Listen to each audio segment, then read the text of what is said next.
Okay. Well, good afternoon, everyone. It's about 3 o'clock on a Wednesday afternoon. We're glad to have everybody who could join us. We appreciate you giving up some of your time. Um, we're going to talk specifically about our KidWind Challenge today. Maybe towards the end, we're going to get into some of the other resources that we do. But we are the Kansas Energy Program, and we'd certainly like to thank all of the sponsors that help us put on these KidWin challenges for the students and for you. And so you can see our main one is the Kansas Corporation Commission out of Topeka. We've had a partnership with them since 2016. They've been very good to us. But then we also have corporate sponsors like Enel Green Power North America, ITC Great Plains, Kansas Electric Cooperatives, who provide some financial support to us so that we can do things like provide the reimbursement for the substitute stipends and reimburse travel for you as you participate in these events. The other ones that we have on here, the Dodge City Public Schools, Hutchinson Community College, Johnson County, NKSE, Wolf Creek, and Wolf Creek Young Generation and Nuclear do provide in-kind donations to us, either through use of facilities that they do not charge us for, or they provide some food during the KidWin challenges. So without all of these sponsors, we wouldn't be able to do the things that we do. So we certainly appreciate having them around. This is the Kansas KidWin Challenge through the years. And in fact, there were probably a couple of years before here that we show, but these are the ones for which we had numbers. So we put these on. The challenges in 2016 and 2017 were actually conducted by a K-State professor by the name of Ruth Miller, who was in electrical engineering.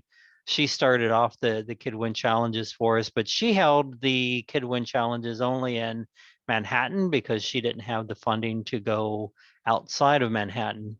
In 2018, the Kansas Energy Program took over the program in partnership with the Kansas Corporation Commission. And in 2018, we just had it in Manhattan as well. But then even before the registration was ended for that one, we noticed that we weren't getting any teams or schools outside of a 2-hour radius of Manhattan, Kansas. So even before we conducted the 2018 challenge, we realized that the next year we're going to have to take it out to all corners of the state. So in 2019, we actually held 4 regional challenges, which funneled into a statewide challenge. In 2020, we actually increased that to 5, and we were one of the only Win for School universities in the US that actually managed to finish all of our regional challenges before COVID hit. But then, unfortunately, none of the teams that were moving on from the regional challenges were able to participate in the statewide challenge. And then in 2021, we still had some residual pandemic effects. So we just held the challenge virtually instead of on site. So in 2022, everything was pretty much back to normal. We actually increased to 6 regional challenges. And although the pandemic still hindered some schools from participating, we did manage to hold all of those in person. And then we also had a statewide challenge, which resulted in, I believe we had 8 teams that were invited to the national challenges. We normally only advance the top 2 in each age division, but for 2022, we actually did the top 3, and then National KidWin Challenge actually invited 2 of our judges' favorites that were able to go. One attended virtually, but one attended in person at nationals. So how are we looking in 2023? It's a little bit too soon to tell, but we can say that as our program, we are jumping on things and getting them scheduled a lot sooner than we have in the past. So these webinars in 2022, we actually had them in January 6th, 13, and 26. And this year, of course, we're having one today and then again on the 31st. And we're pleased to offer more if teachers indicate that that would be beneficial to them. For our workshops, we actually have those in 2022. We had them scheduled in November, the 2nd, 16th, and 18th, and kind of in the same timeline, but a little bit before for the 2023 KidWind Challenge. We have workshops scheduled for October 25th and the 26th. We're actually doing 2 on the 26th. One on the 27th, and then November 2nd and 3rd. So we're doing those a little bit sooner. For the regional challenges themselves, in 2022, we didn't have the regional challenges sewed up until July 2021. But for the 2023 KidWind regional challenges, we actually had everything sewn up by May 2022. So we're putting the pre-planning, we're getting those completed much earlier each year as we go along, which gives you teachers more time to prepare and gives the students more time to think about what they want to do. So I mentioned the wind energy teacher workshops. We do have 6 of them scheduled throughout the state of Kansas. You can see October 25th is in Oakley, October 26th. We have one in Dodge City, one in Manhattan. That's where our team is going to have to divide and conquer. So we'll have 2 people do the Dodge City one and 2 people do the Manhattan. 2 in October 27th in Marion. And then we'll have 2 more workshops, November 2nd and November 3rd, one in Olathe, one in Iola. So we're pretty excited about this. These wind energy teacher workshops will provide some of the basics for the KidWind Challenge, but also we'll do a Wind Energy 101. There is no cost to attend these workshops, and in fact, we will reimburse any substitute stipend that you happen to incur, and we will also reimburse mileage to and from the workshop. We do provide lunch, so you don't have to pay for that either. And we do provide also a veneer KidWind Basic Wind Experiment Kit, which has a value of about $129. So you don't have to pay, and we actually give you some free stuff. So hopefully you'll be able to take advantage of those and participate in the KidWind Challenge. Now, this is the 2022. I told you that we have done our pre-planning a little bit earlier than we have done in the year. And so right now we're running a little bit ahead of the National KidWind Challenge. And so I'm not sure that they have any of the events registered yet throughout for the 2023 KidWind Challenge.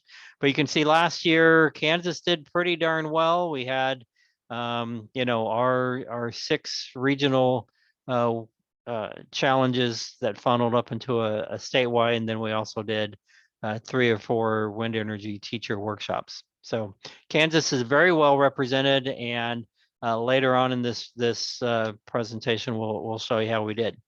So new for 2023, one of the things that we want to do is we want to provide all the resources we can to ensure a successful KidWind Challenge for any of the schools and teams that participate. So we went out and purchased 3 new wind tunnels at the end of our fiscal year 2022. We have received those now. So now we have a total of 9 wind tunnels to loan out to schools that want to prepare. Some of the schools do their own internal KidWind Challenge, and then pick the top 2 teams to enter into our KidWind Challenge that then funnels into the statewide challenge and then hopefully to the national KidWind Challenge. Again, we will host 6 regional KidWind Challenges. 2 of these are going to be new locations for us, the one in Marion and the one in Iola. So we're pretty confident that those will be good places. Oh, in fact, we have a new one in Olathe too. It's a new facility that we'll be doing at the K-State Olathe campus. If held in person, which all expectations are that it will be held in person, the National KidWind Challenge will take place in New Orleans, Louisiana, during the Clean Power 2023 conference and exhibition, May 22nd through the 24th. We did provide travel funds for the teams that were invited to National KidWind Challenge last year. We would hope to do the same in 2023. We won't know that until all of the corporate sponsors have come on board for this year.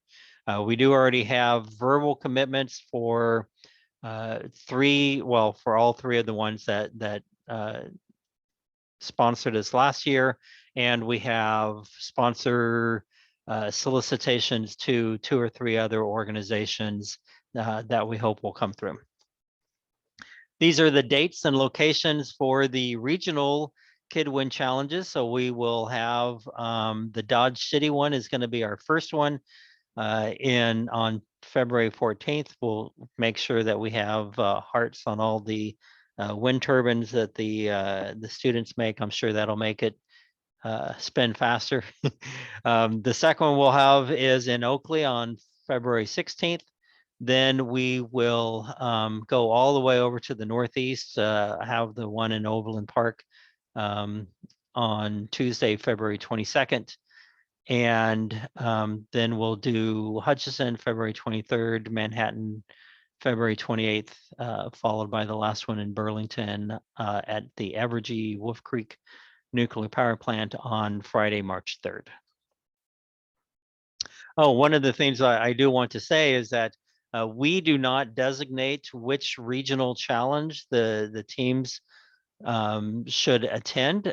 We let you decide that for yourself. And we will simply reimburse the mileage to and from each one, depending on where you want to go. So the benefits of KidWind, if you've ever attended one of these events, it is just phenomenal learning event for the students. They learn teamwork, they learn problem solving skills, they learn public speaking skills. They learn overcoming adversity because many times the turbines have failures during their first 2 or 3 or 500 attempts, and so they learn how to overcome that. They do discover about wind energy technology and careers in the STEM fields. We do have some industry experts attend both the regional and the statewide challenge, and those industry experts provide presentations to the students on what type of opportunities there are in the wind industry. They do also meet multiple next generation science standards, and we've just listed a few there as an example.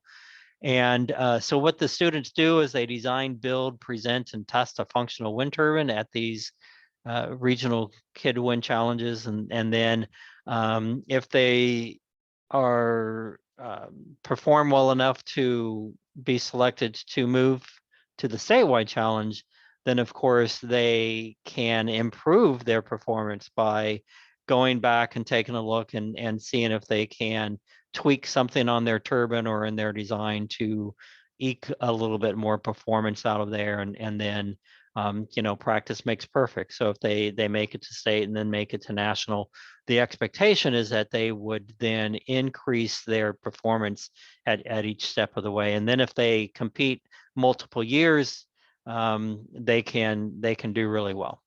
And then of course this is a competitive event, but it's in a totally supportive environment. Many of the teams actually end up helping each other during the competitions because that's good old Kansas values, right? So we just want everybody to succeed and learn about wind energy, but also have a good time doing it. So how do the competitions work? Where the teams do build their turbines before attending these regional challenges, so it's not like we expect them to come and then put everything together. We do want them to have their turbines already assembled, and hopefully they have practiced, and hopefully they've practiced in one of the competition wind tunnels. We do have some teams that just practice with a box fan or a floor fan, and some of those are not quite up to the rigors of the competition wind tunnels, which puts out a little bit more wind energy than a single box fan or a single floor fan. So at each challenge, the teams will compete in at least 3 core areas: the performance testing in a wind tunnel, where we will actually measure the energy output and calculate the efficiency of the turbine. This is usually co-equal weighted with the presentation and judging, where they actually have to present their design and build process to a group of typically industry experts. And in this area, it's only the student team that is allowed to do the presentation. Parents and teachers are not allowed in with the judges panel. We do look for ways in which we can potentially maybe stream the judging panel, but we haven't actually made it to that point yet. So what we want is for the students to have enough confidence and knowledge in their process that they can do this presentation on their own and really convince the judges of what they've learned throughout the process. We do also provide a knowledge quiz, and this is a team effort, so it's not individual students taking the quiz, it's actually the team.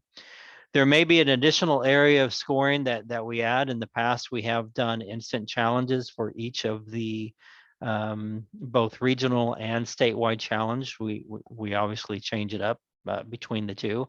And one of the reasons we do that is because the National KidWind Challenge always has an instant challenge, and we view the state KidWind challenges as preparation for the National KidWind Challenge.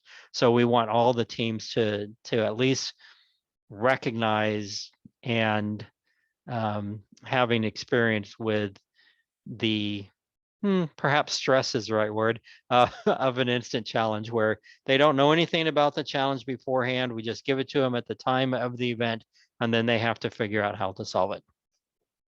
And then each team will receive a combined score based on the performance in each of these areas. So it's very important to note that you can be the best performer in the wind tunnel. You can have the most amount of energy output. And if you did not score well in the other 2 or 3 areas, you may not be the winner. So it is a combined score, and it does enable teams to have well-rounded knowledge and still be able to advance if that's the case. So one of the questions we get is, how do teachers incorporate the KidWind Challenge into their normal curriculum? And we really don't have an answer for that. We just say that, you should make it fit in the way that works best for you. We've had some teachers that kick off the lessons after winter break, spend a couple of weeks on the project. Others start earlier in the fall and then come back to it. We've even had some, in fact, the winner of the in the elementary division for the National KidWind actually only started, I think, about 2 weeks prior to their regional KidWind Challenge. They did advance to state. They initially did not score in the top 2 or 3 teams, so they weren't invited by us. But then later, the National KidWind Challenge invited them as a judge's favorite, and they went on to be national champions for the National KidWind. So that was pretty cool. Some teachers will also use the KidWind Challenge as a capstone project for students or teams of students, so that's pretty cool. We do typically only allow 2 to 3 teams per school, depending on how many teams we have registered for a particular regional challenge. So some teachers may host an internal competition to decide who will attend. And we have some teachers that actually do test all of their classes, and so they generally hold an internal challenge. I do want to go back to that second bullet and say that this is open to any group of students. And so it doesn't have to be a public school. It can be after school clubs or homeschool groups. Could just also be a group of students that learned about it and want to do it on their own. We just have to ensure that there's an adult there as a coach, because we do not claim responsibility for the students during any of the regional challenges. Time-wise, we typically limit each regional competition to about 16 teams. We can go up to 17 or 18, but that really taxes the schedule for the day, because we're trying to schedule 4 different activities. And if we have too many teams, it makes a very long day, or we would have to kick it over into 2 days, which is what happens at the national KidWind. But we simply don't have enough volunteers to be able to handle a multi-day competition. So if a school registers more than 2 teams, the additional teams will be placed on a waiting list. If there are less than 16 teams registered for that particular regional challenge, then additional school teams can be added based on when those teams were registered. You do always have the option, if a regional challenge is full, of attending at a different regional challenge, and like I said, we'll still reimburse that mileage to and from. And going back to the previous slide, if you do have multiple teams that are more than 2 or 3, we do encourage you to have a method to reduce those number of teams, for example, by hosting an internal competition. And you can always ask if we can support an internal competition. You're certainly welcome to request a loan of a wind tunnel and the accompanying equipment. But if we're available to assist and you're having it over only a day or 2, we may be able to provide that, fit that into our schedule as well. So at our regional challenges, typically what happens is the top 2 teams in each division, 4th through 8th and 9th through 12th grade, will be invited to attend the statewide KidWind Challenge. And then the top 2 teams in each division at the statewide challenge will be invited to attend the national event.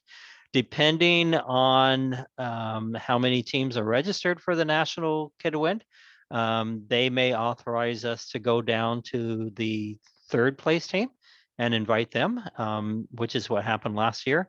And the National KidWind Challenge can also invite any of the, like last year they invited both of the judges' choices teams. So, but for us right now, we're just going to say the top 2 teams, and we'll see how that goes. So who can participate in the KidWind Challenge? Any student in the 4th through 8th grade or 9th through 12th grade. Again, doesn't have to be a public school, can be homeschool, after school club. No restriction on team size, but we do recommend only 3 to 5 students per team. Many of you experienced teachers will recognize that if you get too many students on a team, 2 or 3 people are going to be doing the work and the others aren't. So we do have to have an adult with the students, and the cutoff is 1 adult per 10 students. If you have issues with making that ratio, particularly if it comes to attending the statewide or attending the nationals, let us know, and we can see if we can work with that. There is no cost for any of the schools to participate in the KidWind Challenge other than supplies to build the turbine. Many of the teams actually will repurpose materials that they find throughout their school or their homes or their parents or guardians' businesses. So there's certainly no cost to register. The only required item is a KidWind generator from Veneer, typically costs about $7. We have a lot of these generators that we will provide to your school. So reach out to us first before purchasing any. And then, like I said, we do provide reimbursement for mileage and stipends for teacher substitutes for those schools that are participating in the KidWind Challenge. And the reason we do that, as well as providing lunch, is we want to reduce whatever obstacle you might have in participating in the KidWind Challenge. So we will do whatever we can to get you there so that you and your students can experience what we think is a very great STEM related event. So a typical day for the KidWind Challenge, we usually have registration between 8 and 9. We'll kick off at 9 with an opening presentation just to describe the rules and lay out some of the logistical details for the competition. The teams will rotate through 3 to 4 areas of the competition, and a schedule will be provided prior to that event date. We will also have copies of the schedules at that date. And then typically we have a presentation by one of the challenge sponsors while the scores are being tallied. And then we'll announce the results at approximately 3:30 so that teams can get on the road around 4. And then obviously those times will shift based on the number of teams. So in a couple of the challenges last year, we had out of a potential of 16, we only had 5 teams. So that particular challenge ended up pretty early in the day. So these are the areas that you'll see at a typical KidWind Challenge. This is the staging area. This is just a large room where we have tables set up for each of the teams. This is just a buzz of excitement as the teams come in. They're looking at everybody else's turbines. They're seeing what's going on. They're chatting to each other. They're laughing. They're having a good time. This is my favorite part of the competition. It's just incredible, the no pun intended, but the energy in the room for this staging area. It's a really cool place to be. We always set up a practice wind tunnel, and by the way, this is what the wind tunnels look like. So we have 9 of these now. So you have 4 box fans, an aluminum bar frame that's covered by plastic, and then the plastic is actually bungee corded here to the box fans, making this a taut plastic frame. And this is 4 by 4 feet, so the turbines have to fit in there, including the base and the top of the blades to the frame. But this is exactly what you will see at the performance table. We also have the Vernier energy sense go direct energy sensor here. So the students will hook this energy sensor up to their turbine, and it will measure the amount of electricity output. And that's what one of the coaches is doing here. She's looking at that on the Vernier graphical analysis software. And then this is the performance wind tunnel. We'll say that at a competition, you can see this row of tables over here. So any of the teams are allowed to come in and watch the performance wind tunnel. We will block this off so that students can't block the flow. We don't want anything interfering with the wind turbine performance. And then not sure. Well, it's not up on the screen right now, but we usually project the results up on the screen so that everybody in the room can see how this particular turbine is doing in terms of energy output. And so this is also a very exciting place to be. And what you'll see quite frequently is one team of students who happen to be in the lead. They'll come in here every time and just see how they're doing compared to the other teams. This is the judges panel, and again, I'll emphasize that we do not allow any of the coaches or the parents in with the student team while they're presenting to the judges. We want them to be able to describe their process to the judges. And typically this part of the competition is equal in weight to the performance testing. So you can see somebody can do really well in the performance wind tunnel, and not do so well on the judge's presentation, or even vice versa.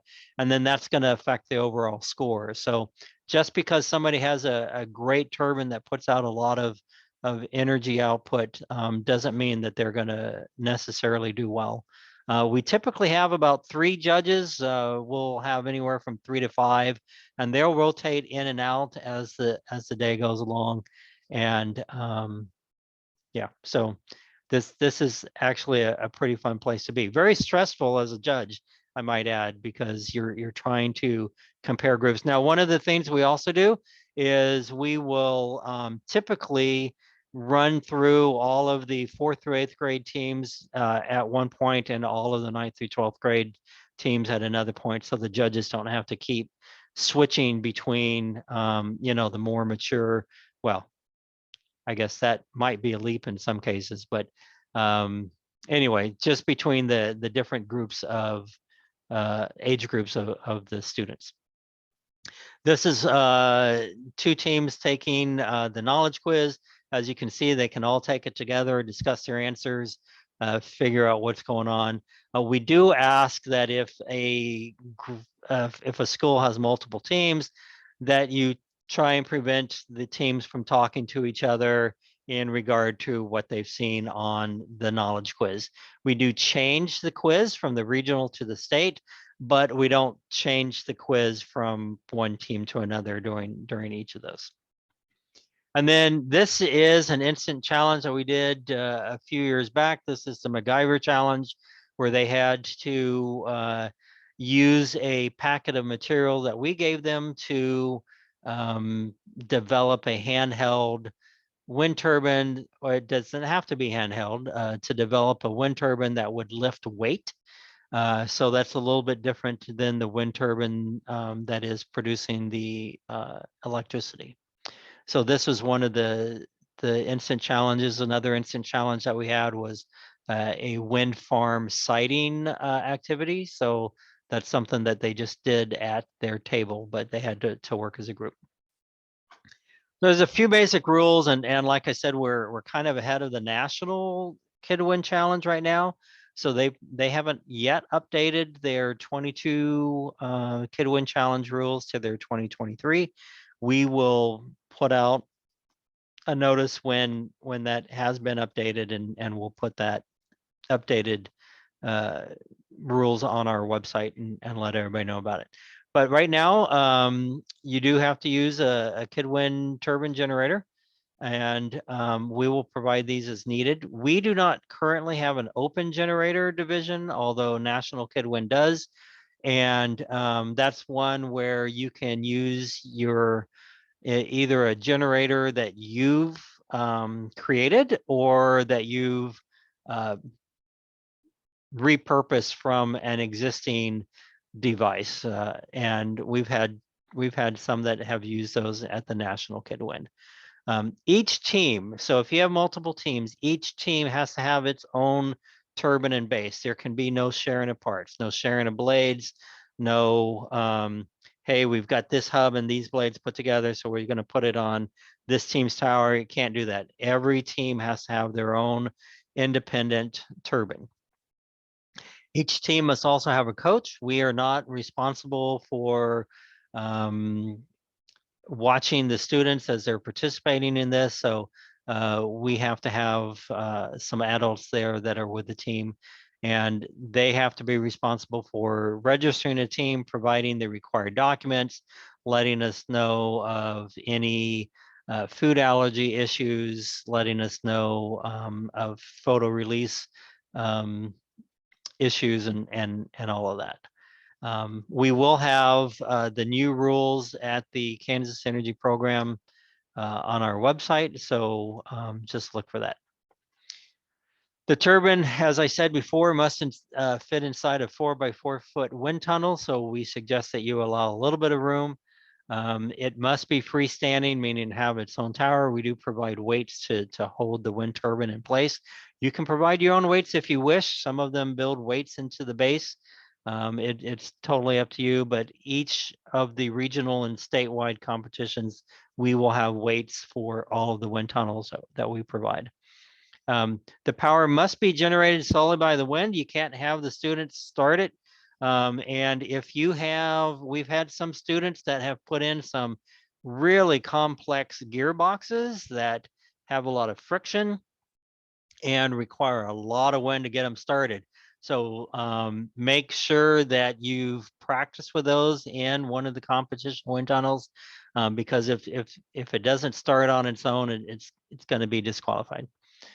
You are allowed to use purchased parts other than pre-made airfoils, but the judges are pretty impressed by creativity and economical use of resources. So if they can repurpose something, that's going to be a lot better than purchasing, for instance, like a veneer. You know, we do have some teams that come in with a completely veneer wind turbine, and they do work, but that's not going to be quite as attractive to the judges as teams that have put their own stuff together. We do insist that the blades have safe materials, so you want to avoid metal, plexiglass, or anything with sharp edges. Almost, well, every regional challenge and statewide challenge and national challenge that we've had, at one point on at some turbine, those blades fly off, and we don't want anything certainly puncturing the frame around, and then perhaps striking a student or a spectator. One thing we want you to make sure of is when you're measuring the power output from the turbine during a KidWind challenge, we always have a 30 ohm resistor to create a load on that generator. So don't forget to test it that way. We have had some teams that haven't done that. The energy sensors that we loan out does have a switch at the bottom that has a 30 ohm internal resistor. And so make sure that you put that on the selection so that it's testing appropriately. And then our approximate wind speed in the tunnel is 3.5 meters per second. So if you're just using one of the little fans to test it, we would advise going to probably a more powerful device to create a higher wind, just to make sure that your turbine will stay together. This is the competition testing equipment that we use. We have the wind tunnel itself, we have the Go Direct energy sensor, and then we have an anemometer to measure the wind speed. The energy sensor connects to computers and tablets and phones using graphical analysis. These are Bluetooth enabled, so you can just stand by there and it will measure the performance. One thing I do want to emphasize is that the new wind tunnels, and by new I mean anything. So when we started in 2018 with these, the fans pushed the air, but now they pull the air through the wind tunnel. So the air is going to be going this way instead of this way. So just make sure you test them that way. For canceling or rescheduling, if at least 2 schools with a total of 5 teams are not registered for regional challenge 2 weeks ahead, we may cancel that event. There's a lot of equipment to move for these, and if we don't have anybody attending, it sometimes doesn't make sense to incur all of those logistics and go into a place. If that does happen, the schools that had attended or registered can choose to switch to a different regional event, again, if there is room for those. In the event of possible cancellation due to weather, we will be in close contact with the coaches. We want to ensure that everybody gets to and from the KidWind Challenges safely. So if there's anything like this or freezing rain or hail, we will cancel the event, hopefully the evening before the challenge, so that nobody even gets out on the road, and we'll reschedule those. So I'll show you just a real quick video of the 2019 Kansas State champions, and I will say national KidWind champions also. They were one of the top performers at the nationals for a couple of years running. And then if everybody can just tell me if they see the video. No.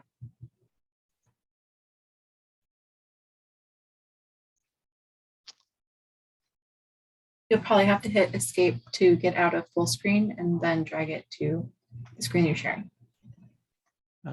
I actually do not see it. Oh, here it is. Oh.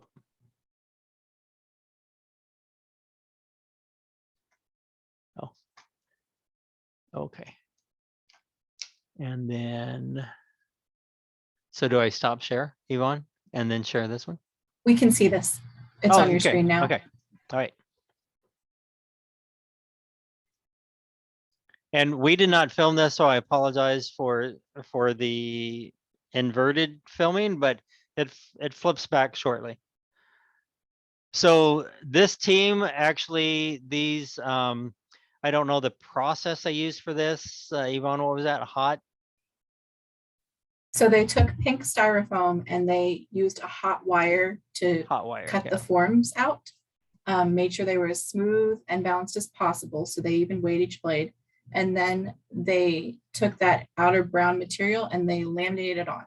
So they glued it on with a smooth surface like an old credit card or just a plastic card to help get it as smooth as possible. Okay. And so you can see this is just a monster wind turbine, and they had been participating in KidWind Challenge for a number of years, and so they just kept improving the design and the performance. This is Mike Arquin, by the way. He's the founder of the KidWind Challenges, so he's kind of a celebrity for us. But he was always very impressed with the Oxford Air Sharks. And this is the collegiate wind tunnel that they are testing in just to see. Oh, okay. So the KidWind Challenge is normally held in conjunction with the collegiate wind competition. And so the coordinators of both events really work to get the younger students in interacting with the college students. And in fact, this last year, they were able to team up on an instant challenge. Okay. I want to get there and then I'll move that up. Okay. And then we're back. Yes. Just have the full screen. Yeah, I have to get to I'll get to okay. So these are the 2022 champions. So this is the top performing team in each age division. We have the Turbine Turners from Oakley High School and Gerald La Tabrina from Beloit Junior Senior High School. Very, very proud of each of these teams. And so they and the second and actually third place teams went on to nationals. So these out of the 7 teams that we had participate on site at the nationals, we had also 1 team participate virtually. 3 of the Kansas teams were recognized. We have the Hutch STEM Blue national champion in the elementary school division. We had the Winchill, which is Dighton Middle School. They got received an innovation award, and Gerald La Tabrina actually also were not nominated and recognized with a judges award. And I will tell you that there were at least 2 other Kansas teams that were in consideration for a judges award or one of the other awards that the National KidWind hands out, and they were just beaten out slightly. So we're very proud of the Kansas teams, and we just hope to continue the great success that we've had. So we will ask you to register as soon as possible. Don't worry if you don't have all the info. Just save the confirmation email so that you can go back and edit it later. Choose the regional event which makes the most sense for your team. But if you have to go to another regional challenge, just recognize that we will still reimburse mileage for that event. And then you can go to our kansasenergyprogram.org for registration details. I do not believe the registration is open yet. Is that correct, Yvonne? That's correct. It is not up yet, as we are getting ready to update our website. So we're trying to do the form directly through the website for this coming season. Okay. So if you don't see a registration for that, don't panic. But the location details will be there, except for the statewide challenge, which we're still trying to nail down. So that does it for the KidWind Challenge. I just want to emphasize that we also do have a lending library for other energy related equipment. You can see we have bikes that are on a kinetic generator so that students can light up light bulbs. We do this as part of a light box presentation that you can request us to come out to the school and provide for you. We also are available for any outreach and presentations on energy related topics. So we'll come out to your school if you want us to. There are no costs for any of those services either.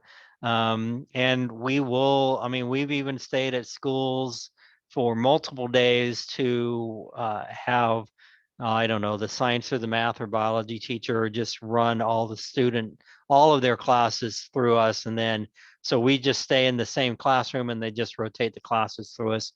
And we basically do the same presentation again and again. We have infrared cameras available. We have solar panels. We have LabQuest. We have data loggers. This is a hand crank generator and a light bulb, which does the same thing as the bikes, but this is much more portable. It's easier for younger kids younger students to use. So that's pretty good. We also have breakout rooms available that are both, we have one that is an energy efficiency themed breakout room. And we have another that is an energy audit breakout room. So these are portable, they're in a kit. They have all the equipment that you need and all the puzzle clues. We have instructions for how you set it up.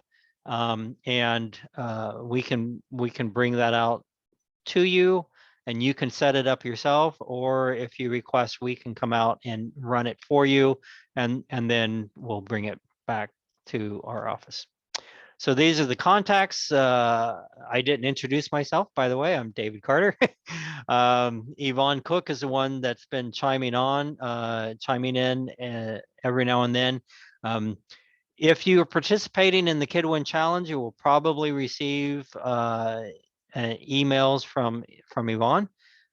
She's our main coordinator. But then we have Kurt Foley and Ryan Hamill and Mandy Putnam that also as part of our team that can provide answers or resources for you. So if there aren't any questions, I will ask the Kansas Energy Program crew if there are any comments that they would want to add.